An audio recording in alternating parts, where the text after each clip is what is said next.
ډېره افسوسناکه واقعه رامخې ته شوې وه چې حریم فاطمه ماشومه ډېره بې دردۍ سره قتل شوې چې د هغې قاتله ګرفتار شوې ده او قاتل یې په نوي بیان کې څه ویلي دي چې ما حریم فاطمه ولې قتل کړه. دوستانو که چېرې تاسو له دې پوره معلومات نه ځان خبرول غواړئ که اوسه پورې چې زموږ د چینل مخه نوي سبسکرایب کړئ خو موږ زموږ د چینل مخه سبسکرایب کړئ تر نشان څخه مخه ووهئ چې زموږ هر یوه نوې معلوماتي ویډیو تاسو ته په اسانۍ سره میلاویږي. دوستانو حریم فاطمه د کووټ سره تعلق ساتي. څو ورځې مخکې ډېره بې دردۍ سره قتل شوې وه خو چې کله پولیسو خپل انویسټیګیشن د هغې په باره کې شروع کړو نو په انویسټیګیشن کې د سی سی ټي وي فوټیج راووتله او په فوټیج کې هغه ښځه د حریم فاطمه سره راووتله چې کومه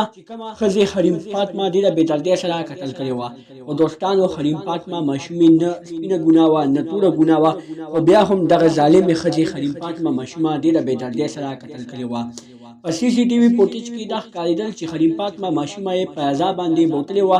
یعنې حریم فاطمه ماشومې ته به یې څه بانه ورکړې وه په هغه بانه یې بوتلې وه چې کله حریم فاطمه ماشومه یې په پوکم 2 بجې باندې بوتلې ده او په باندې 4 بجې باندې په سی سی ټي وي فوټیج کې ښکاري چې هغه ښځه ډېره تادې سره راخوشي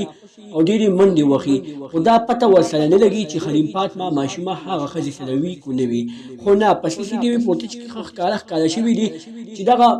وخت کې دغه ښځه چې کوم وخت کې منډې وهي په دغه وخت کې حریم فاطمه ماشومه دغه ښځې سره نه وه او دغه ښځې په دغه وخت کې حریم فاطمه ماشومه ډېره بې دردۍ سره قتل کړې وه او چې کله یې حریم فاطمه ماشومه ډېره بې دردۍ سره قتل کړه بیا یې په پتو کې غورځولې وه خو پته نشته چې دغه ښځې له دومره غټ زړه الله پاک څنګه ورکړو چې یو د 6 کالو ماشومه یې ډېره بې دردۍ سره قتل کړې ده چې هغه خو لا قسم نه پوهېږي او دې ظالمې دومره بې دردۍ سره قتل کړه چې هغه یې بیا په پتو کې غورځوله. دوستانو موږ به ډېر قتلونه لیدلي وي خو داسې قتل به نه وي لیدلي چې یوه ښځه د ماشومې قتل وکړي او بیا یې په پتو کې وغورځوي. او دوستانو هغه ښځه اوس ډېره جاري وایي زما نه ډېره زیاته غټه غلطي شوې ده ځکه چې ما حریم فاطمه ډېره بې دردۍ سره قتل کړې ده. حریم فاطمه ماشومې ما په بانه باندې بوتلې وه ما ورته ویلي چې دا زما سره لږ بازار ته لاړه شه خو چې کله زه بازار ته په لاره باندې لاړم او ما په دغه وخت کې 2 غنټې ډېرې کړې په 2 غنټو کې ما حریم فاطمه ماشومه ډېره بې دردۍ سره قتل کړه. ویل کېږي چې ما په حریم فاطمه ماشومې باندې اول خوراک وکړو بیا مې په د خوراک نه بعد ډېره بې دردۍ سره قتل کړه څه په داسې طریقه یې قتل کړه چې هغه یې حلاله کړه. او دوستانو د حریم فاطمه ماشومې پلار ډېر جاري وایي د ښځې دې پانسي شي